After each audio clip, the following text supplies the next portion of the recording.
જો મારા પતિદેવ અત્યારે ગાડી ચલાવે છે, પણ મારે છે ને આજે મારા પતિદેવની એક વાત કરવી છે. કહી દે પતિદેવ, ફર્સ્ટ ક્લાસ ઇસ્ત્રી મારેલા કપડા આવ્યા હોય તો તમે પાછા કપડાની ઇસ્ત્રી હું કામ મારો, ઈ કયો પેલા મને.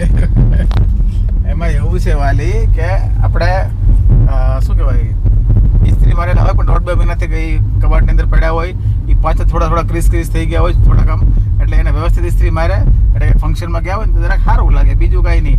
અને ઇસ્ત્રી હું મારું છું તમ તારા ક્લોથની ઇસ્ત્રી મેં મારી, મારા કપડાની ઇસ્ત્રી મેં મારી, તો આ ઉલટા એવું તો સારી વાત કહેવાય મારા હિસાબે. તો આપણે પાછા બેસીએ ને એટલે ગ્રીસ વળી જવાની છે કે નહીં, એ વસ્તુ અલગ છે. પણ આપણે 10 મિનિટ વહેલા જરાક તૈયાર થવાનું શરૂ કરી દે, 10 મિનિટમાં ઇસ્ત્રી લાગી જાય તો શું ફેર પડે છે?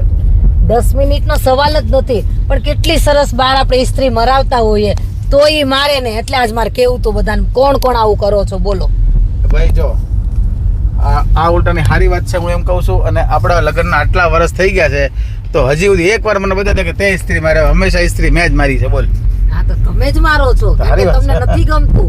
આપણે તો બહાર આપીએ છીએ ઇસ્ત્રીમાં, છતાંય તમે મારો છો. મારા સાચી વાત છે. અને હવે આદત પડી ગઈ છે એટલે હવે એ હેવા પડ્યા ન જાય એમ. કાંઈ વાંધો નહીં, આવી વાતો તો થયા કરશે. એક કામ કરો, બહાર કેટલો મસ્ત વરસાદ આવે છે ને, તો આપણે એક સોંગ સારું કરીએ. ચલો. હા, કયું સોંગ બોલવાલી? જે હોય તો આપણે બધા ચાલે એમ ને.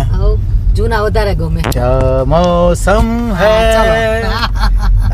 દીવાને દિલ, અરે ચલ કહી દૂર નિકલ જાય. તમે ગાવ, આપણે ચાલુ નથી. એટલે આપણે દૂર નથી જવાનું, અમારે જવાનું છે વરાછા.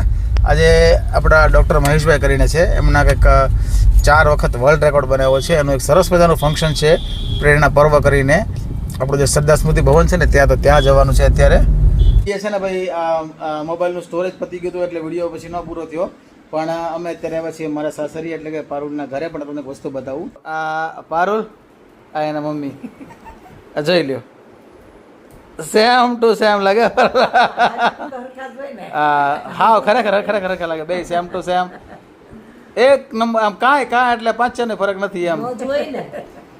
કાંઈ નહીં, આમને આમ રહેજો. બાકી આ બ્લોગ જોવાની મજા તો લાઈક શેર ફોલો કરજો. ફરી મળીશું ત્યાં હવે ડાયરાને રામે રામ.